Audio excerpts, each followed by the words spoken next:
Hello, everybody. In today's topic, we're going to talk about the power of reducing our fat intake and going on a low fat diet if we want to lose fat without having to work out much, or if you're injured and you still want to hit your fitness goals. So, you want to drop body fat, but your training is low. And so this is where food precision is going to matter more. Also, if you have not sped up your metabolism enough, because it can take a while to set PRs in the gym and lift heavier and heavier and get better at cardio and become a faster runner, those things take time, right? Those are probably the best way to not care as much about your calories and your macros. If you really speed up the metabolism, then you just go through life as if you're just genetically lean and you're effortlessly rocking abs, right? But until you achieve that, if you still want to have that momentum, you still want to drop body fat, then the trick is to go low fat. And we're going to talk about this today in our topic. So, if you don't know a little bit about me, I've dropped 35 pounds and I've managed to maintain it for years now. And I mainly did that by dropping my body weight set point and I raised my baseline dopamine and serotonin levels. And I have a bunch of YouTube videos on the importance of raising your baseline dopamine serotonin. By the way, speeding up the metabolism by setting PRs in the gym, and by the way, eating carbs, because you need carbs for thyroid to function optimally. Inside your cells, you need carbs to transform the T4 inactive form of thyroid into T3, the active form of thyroid hormone. And so by speeding up your metabolism, you can also increase your baseline dopamine and serotonin levels. It's one and the same. It is really the gift that keeps on giving. But again, until we achieve those lofty goals, we can use a little hack, which is peeling back our fat intake a little bit. All right. I also have a PhD in nutrition and exercise physiology from the University of Miami, and I was featured on the first ever carnivore documentary series called Reversed TV. Do not worry though, I'm no longer carnivore, and I most certainly would not recommend a carnivore diet if your goal is to speed up the metabolism and raise your baseline dopamine and serotonin. So if you truly want to drop your body weight set point and raise your baseline dopamine and serotonin, we do want to use carbs in a smart way. So, I've taught at the University of Miami, Miami-Dade College, DeVry University, the American College of Sports Medicine, and I've worked on research at the University of Miami and so many other places for decades before I quit, so I could focus on research and sharing my message online. All right, let's begin. Low fat is not magic, right? It only makes calories a lot easier to control. So a lot of times, we don't realize how many extra hundreds of calories we're consuming just because we're using certain sauces or dressings, or we're not tracking exactly how many grams of everything that we're having. Because if you look at, let's say, a stick of butter or a tablespoon of oil, that's 100 to 135 calories. And it's so easy to have a little extra fat, especially in terms of oils or sauces or dressings or butter. And it doesn't take much. It doesn't take more than 100 to 200 calories to prevent your body from continuously dropping body fat, right? It really doesn't take much. This is why tracking is actually the easiest, fastest way to achieve your fitness goals. That's because 1 gram of fat has 9 calories in it. And not only that, the volume of it is very small. So you're getting a ton of calories in a very small volume of food. Whereas carbs and protein, every gram has 4 calories in them and they're more voluminous. And if you're, especially with the carbs, they have more hydration in them. So you feel far more satisfaction from carbs and protein than you would from fat. And we sometimes think, oh, well, fat makes food taste better, so I have more of a dopamine response. Wrong. Sure, it does have that, but carbs can give you a lot of what you think you are getting from fat. So if you just increase your fat and your carb intake and peel back on the fat intake, you can maintain that same dopamine and serotonergic level in your brain, and so you're not craving extra calories. And so this is why going low on the fat can make a weight loss feel so much easier. So Fat is less calorie dense, you get more food volume, and it's easier to stay in a deficit this way. That is the real superpower. When movement drops, food choices matter more, right? Your calorie budget gets smaller if you're not moving as much, extras add up faster, and diet has to do more of the work. Low fat can give you more room for protein, potatoes, fruit, veggies, and satiety. What is the biggest advantage? You get to eat way bigger, more satisfying meals for the same calories. So actually, when I design a low-fat meal plan for somebody who does not want or cannot really move as much, they are shocked at the volume and just how much food they're eating. They're eating way more food than they ever ate, but now they're actually dropping body fat because the overall calories they're ingesting is creating a caloric deficit in a much easier way. So we want to focus on things like lean proteins, potatoes. Potatoes are high volume and very, very satisfying, and the carbs in them produce a lot of serotonin in the brain. So you feel very satisfied, not just like in hunger, but also the emotional part of the brain. So you want to focus on lean protein, potatoes, fruits, and veggies. Now, fruits and veggies, fresh is better because it's higher hydration. So if you're consuming a lot more fresh fruits and fresh vegetables, that can help you drop your body weight set point and create a calorie deficit even easier. But a lot of my audience may have known me from the carnivore days, and so they may also have done carnivore for a while, just like I did it for a long time. And so when you have destroyed your gut microbiome on a carnivore diet, you can't just go back and eat fresh fruits and vegetables. You might have to go through a cooked phase first before you can introduce fresh fruits and vegetables after that. And that's going to usually keep you fuller than small high-fat meals that vanish fast. This is why everybody's struggling so much on a carnivore diet. It's like, I can't lose weight on carnivore. Oh, well, why do you think that is? So very low hydration, low volume food, and very calorie dense with a lot of high fats. Probably one of the hardest ways to lose body fat. So a lot of people will pit low fat versus low carb diets in terms of fat loss. And sure, both can work as long as you're creating a calorie deficit.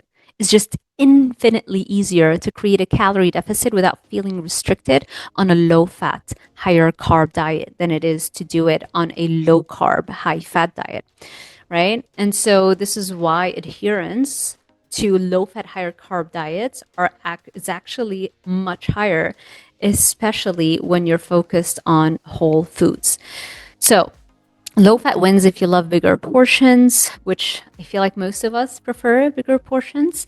And low fat wins if oils, nuts, cheese, and sauces drive overeating. So a lot of people will go on low carb, high fat to try and lose weight, but now you're stuck eating things like nuts and cheese and oils and butter, and it's just very hard to feel satisfied that way. Not to mention the micronutrient deficiencies, but that's a whole other topic.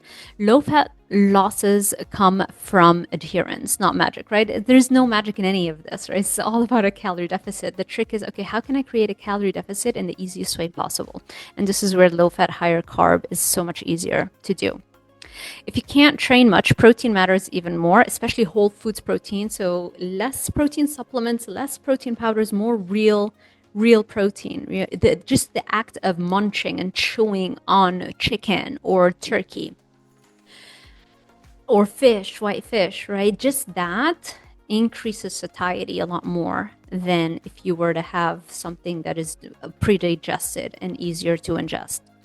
So you want to focus on 30 to 45 grams of protein per meal. Anchor every meal with lean protein, then add your carb and produce. Protein helps with fullness and helps protect lean mass during a cut. Very important to not lose muscle mass as we're dropping body weight. If every time you go on a diet, the single most important thing is to lift as much as you can to maintain muscle, or even you might be able to build muscle if you're a beginner, and enough protein so that we don't lose muscle. Because the biggest mistake people do, they go on a diet but they don't work out or they don't eat enough protein, so they lose muscle. When you lose muscle, your metabolism adapts, and now it becomes harder and harder to lose further weight. And then if you even want to maintain your body weight, it's harder to do because now you slow down your metabolism. So the trick really is in focusing on the metabolism, preventing it from slowing down, and ideally we want to speed it up. So build meals like this: lean protein, filling carbs, fruits and veg volume. So basically half your plate. If you can do fresh, it's even better. High hydration, fresh fruits and vegetables, half of your plate. A quarter of the plate lean protein, another quarter of the plate would be some form of carbohydrate. to fuel your brain and just to fuel whatever workout you can do. So things like you can do chickpea pasta, you can do rice, you can do regular pasta, any kind of carbohydrate. So that formula keeps meals simple, repeatable, and much easier to stay on. The calories that sneak in fast are the oils, the nuts and cheese, and the creamy sauces. So really, you just want to be laser focused on the grams of fat you're consuming per day. Generally, we don't want to be higher than 50 to 60. Maybe if you're like a really big person, very tall, and you just burn a lot of calories, maybe like 70 grams of fat per day. But for most people, it's like 50 to 60 grams of fat per day. It's going to make the whole journey infinitely easier. So it's not that those foods are bad foods. It's just very hard to create a calorie deficit when we're consuming them a lot. So you want to tighten the add-ons first before you start slashing portion sizes. So an easy breakfast and a snack idea. So for breakfast, you can do egg whites with oats and fruit, or Greek yogurt and berries and cereal. Oatmeal would be ideal. Just if you want a snack, you can do a protein shake. Again, I don't really like protein powder as much. I prefer that you maintain meals as opposed to lots of snacks. So instead of doing a protein shake, just focus on the fruit and the popcorn, for example, right? And then you'll have a higher protein left over for the other meals, where you can eat them in real foods where you just are chewing on the protein. And of course, we don't want to be afraid of introducing sugars for a little dessert. That's completely fine, because a small amount of calories in a dessert, it's not going to give you tons of calories, but it's going to boost your dopamine for the rest of the day, and you are not going to feel like there's something missing, and you might be overeating healthy foods just because you're trying to boost that dopamine serotonin. So I'd rather you get that dopamine serotonin boost in a small calorie food source, like some form of dessert, as long as there's no seed oils and nothing artificial in it. So the point is simple: keep the protein high and the calories predictable. Easy lunches and dinner. You can do chicken and potatoes with veggies. Potatoes are so filling. Like, just baked potatoes are so delicious and so filling. And you can add, the veggies next to that. You can do shrimp and rice. I love shrimp, rice and zucchini.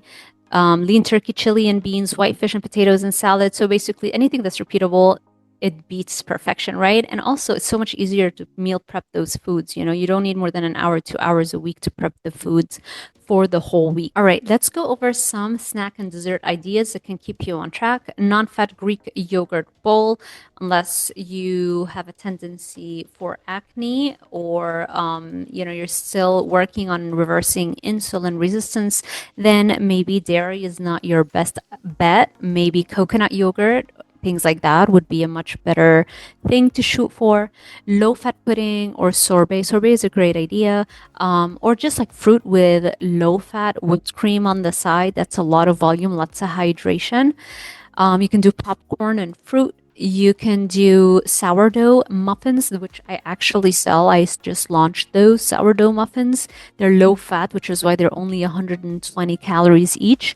I don't use seed oils in any of the products. The brand of the sourdough cookies and sourdough muffins that I sell is called Decadent Delights. You can find them on my website at drsarahzoliver.com/decadent-delights. I will post the link in the description box below so you can check it out. And I love those. I mean, I always have them. I have them as a pre-workout. I have them as a snack. Some of the people that I've been buying them are having them with just eggs on the side instead of bread, sourdough muffin and eggs. I haven't tried that yet, but that sounds delicious. So what is an easy 7-day rhythm? Rotate the same breakfasts and lunches and dinners. Like when you meal prep, do the same breakfast for a couple of days in a row, same lunch, same dinners, right? It's just easier to meal prep, and it's easier to get into the rhythm of eating this way. This keeps the decision fatigue low and consistency high. If hunger gets brutal, here's what you would want to do: add more potatoes because they're so satisfying. Fruits, real whole food fruits, veggies, or soup. I love soup. And unfortunately, when I did carnivore for so long, I was in able to have soup. So I'm just really making up for it now and just making all kinds of soups, and so hydrating, which is great for skin. I just definitely noticed a massive improvement in my skin hydration when I quit carnivore. Check the protein is actually high enough. Make sure you're hitting your protein targets and from whole food protein. Do not let snacking replace real meals. This is a big one, right? Don't just live on snacks. Make sure you have real good meals. You'll find that it's really hard to even have 3 big meals like that. You might end up, which what I do a lot of times, I'll just do like 2 big whole food meals and the rest are snacks. But ideally, 3 big whole food meals are even better. If needed, raise fat a little so you can stay consistent, although I doubt that you're going to feel the need to do that. A slightly less aggressive plan that you can hold is better than a perfect plan that you blow up by Friday. So now, if you can't train hard, do something small like walking on light machines and body weight exercises. Even a little movement can help preserve lean muscle mass and keep momentum alive. The idea, though, or just the goal, is always to be able to go back and lift heavier. But now, if for whatever reason, maybe you're injured and you can't really train as hard, then at the very least get some movement there, because it's just so much easier to burn more calories and eat more calories than it is to restrict, and not really move the body in order to achieve your weight loss goals. Any amount of movement is better than nothing, not only for just burning more calories, it's also for dopamine and serotonin production, right? When you're moving more, even if it's a light movement, even if it's like on a desk bike, you're going to be creating and producing a lot more dopamine. So it's so much better to work on a project while on your desk bike than it is to be sitting sedentary working. Your brain is going to function better. You're just going to be in a better mood. Things are going to feel easier to do. Whatever cognitive task you have is going to just feel easier when you're in a better mood. And you won't crave anything that has way too many calories and it's very hyper palatable. Like you won't be craving very dense fudge brownies, for example. You can still eat things you enjoy. This is a big one, because when you completely restrict sugars and desserts, what ends up happening is now you're operating at a lower dopamine serotonin level than everybody else. And this is what might push you into overeating, or it might create binge eating or eating disordered behaviors where you're good. And then 1 week, 2 weeks, and then I don't even know what happened and I just binged on everything. There's really no reason to completely eliminate all kinds of desserts or all kinds of sugars completely from your diet. If anything, I recommend having something at least once every day. So a measured treat can fit beautifully in a fat loss phase, especially when it is planned, portioned, and paired with protein. So you can have a sourdough muffin, like the ones I just mentioned, with Greek yogurt, or a shake, or a sourdough muffin with some low sugar jam or something like that. I'm not a big fan, though, of low sugar things, because a lot of times they will add artificial sweeteners, which wreck your gut health, and it's not really a good idea. Enjoyment does not ruin fat loss. Unplanned overeating does. At the end of the day, it's just about the calories. Really as simple as that. So here's the simple formula. You want to focus on lean whole food protein. Make sure you have carbs. Do not eliminate carbs. You don't want to destroy and flatline your dopamine and serotonin. And you want to include lots of high hydration fruits and veggies, and just make the whole plan low fat, less than 50, less than 60 grams of fat per day. That is the entire game plan when workouts are limited. Keep it high protein, keep it high volume, keep it easy to repeat. And I would say keep it high hydration as well. And if you are ready to take the next step, then you can apply for one-on-one coaching with me at drsarahzoliver.com/coaching call. And I highly recommend you sign up to my free newsletter at drsarahzoliver.com/newsletter. And also check out my Instagram at dr.sarah.zoliver. I do share lots of my meals and lots of things on my Instagram stories. So you can stay even more connected that way. Thank you so much. I hope this was helpful. Let me know if you have any comments or questions. Drop them in the comment section below. I always read and I answer as many as I can. And I really do use your feedback to know what else to focus on in the future content that I want to create. So thank you so much for watching, and I will see you in the next one.